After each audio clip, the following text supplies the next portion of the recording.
What is going on, you guys? It's your boy Average Bob, and in today's video, we're going to talk about the upcoming matchup between great 2-7 teams in the NFL. The Giants sitting at 2-7, the Panthers sitting at 2-7. The Sunday morning 9:30 a.m. matchup from Munich, Germany. And the Giants coming into this one after another horrific loss at home to the Commanders. And let's just be honest, neither of these teams have much going on this season. Let's talk about the Panthers quickly. They had drafted Bryce Young, first overall in the 2023 NFL draft. This season, he was a starter and then eventually benched for Andy Dalton. I believe Dalton got hurt. Now Bryce Young is back. They actually had a big win last weekend versus Saints, who I think fired their coach after this game. I guess that's can show you how big of a dumpster fire the Saints are now after a hot start to start the year. So I don't know if this is a little bit of, can the Panthers put together a little hot streak? And if you look about both of these teams are at the bottom of the barrel in terms of points per game. Giants around 15, the Panthers around 16. So you're going to see two of the worst offenses go head to head. Vegas odds had the Giants start off as I got it earlier in the week at -4.5. Right now it's up to 6.5. Obviously, you're seeing a lot of movement there for a 2-point swing there in terms of the line movement, which is, an indicator that people are betting more on the Giants.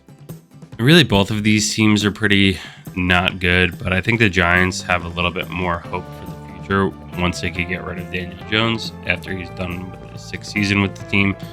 I mean, he tries, but it just never works out for him, and he's not that good.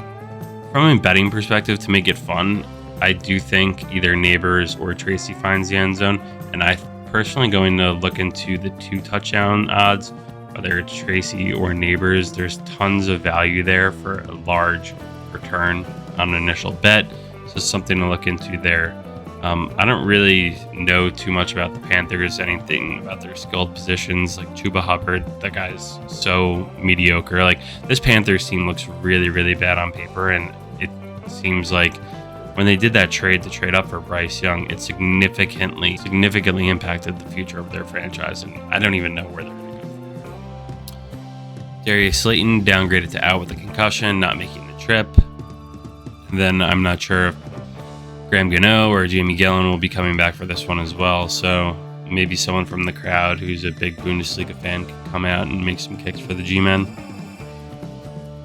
I like the Giants to win this one. I'll say 28-13. And yeah, I mean, people want the Giants to tank. A lot of people aren't even watching the games anymore. I don't blame them for not wanting to watch a poor product, but I can never root for my teams to tank. Also, if you think about tanking in the NFL, it's not a thing because all of these guys, regardless, want to play as best as possible to get a new contract, or if they can't do anything on the Giants, they want to find their next team that they could go to be successful on. And if they actively are tanking and look terrible, they're not going to get a job anywhere else, and then they're going to have to work like the rest of us when they could try and hopefully play in the NFL longer. So tanking just doesn't work. The Giants aren't going to go 2-15 this year. It's just not a remote possibility. So they are going to win some more games in the future. They're probably going to win games against better opponents that should close them out, but don't, and give up a late field goal or a late touchdown to lose. And maybe Tommy DeVito comes in and gets 3 wins, and then we're picking in that 5-15 range again. Because there's a lot of bad teams this year. And I don't think the Giants will somehow be the worst one to finish in last place and get a top pick. And I don't even like any of these quarterbacks either. So another thing was who could be the quarterback of the future.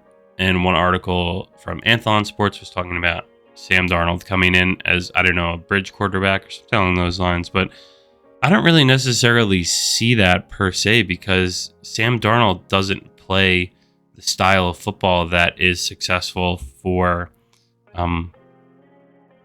what Brian Daboll has tried to do for quarterbacks. So I don't necessarily see the Giants paying large sums of money to him to see if he's the guy or not. But also, would I rather prefer him over one of these random quarterbacks like Carson Beck, Quinn Ewers, I know Cam Ward looks okay, but I don't really like any of these guys. But yeah, package a sub quote this when all of them are like, the best quarterbacks of all time. But no, just watching them play on Saturdays, I really just don't like most of their games.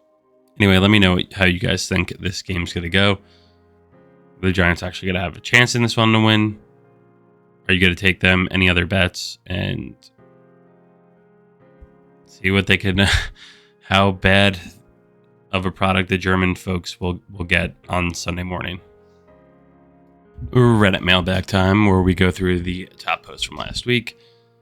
First one, Daniel Jones is tough AF. This run was stellar. Let's play it right here. Get a power QB zone read. Just runs over two guys, throw the shoulder down. It was nice to see him, honestly, show that emotion, get pumped up about it, because, this is the end of the road for him in a big blue uniform. And it kind of sucks that it took too long for him to get to this point of showing, he's showing, I don't know, like energy, attitude. But good for him. I'm glad he had this moment. And yeah, we won't see much of it moving forward after this year. Local ratings for the Giants are down 33%. The worst ratings decline in the entire NFL. Wonder why? It's only going to get worse. November just started. You're looking at December, January. I wouldn't be surprised, if a lot of people checked out, because why would you want to waste your time watching an inferior product unless you're a huge diehard fan of the team? And you have to think too, what's crazy too, 12 years removed from a Super Bowl, you're walking around. I live in New York. You see kids wearing NFL jerseys. I don't think I've seen a kid wearing a Giants jersey. They're wearing like a Jamar Chase jersey, a Jalen Hurts jersey. They are wearing Tyreek Hill, Patrick Mahomes. Like, the Giants just aren't an attractive team unless you're a fan of the team. But it's going to be interesting to see, because they've been so bad for 12 years at this point, what that fandom even looks like for a generation of younger folks who are growing up and seeing how bad things are. Will they, I wonder what that's going to look like in the future. I don't know. Just kicking us while we're down. Saquon Barkley with one of the most impressive plays I think I've ever seen in my life, honestly, at any level. I've never seen anyone do this. Been watching football for 27 years, I guess, at this point. Longer. I've never seen anyone do a back spin juke over someone. It just makes no sense. Daniel Jones, the first player since at least 2000 to have a passing touchdown, 0 yards in a half. Yep, we spoke about this last time. Insane stat, and there's lots of those from him that just make no sense, that no one else is really going to ever touch, because no one will have that long of a leash that he had. The Chiefs won 2 Super Bowls between Daniel Jones' most recent passing touchdowns at MetLife Stadium. Again, absurd stat. Giants legend Eli hitting the whatever this new celebration is everyone does after the Chiefs had a walk-off touchdown. Me watching Eagles fans celebrate another highlight play from Saquon. It should have been me, not him. Yeah, I mean, I don't really, not that big on the anime stuff here. And then I thought this was funny, playing the new Call of Duty, and I hear some football talk at a Bill Clinton event, because I played this as well, and I didn't see this happen because I wasn't spending too much time just listening to random NPCs talk, but I still can't believe Norwood botched that field goal so badly. We handed the game to the Giants. Pretty funny thing to, culturally put you back in the 90s when this game was the time period for this game. Hope you guys enjoyed. Thanks for watching. Have a great day.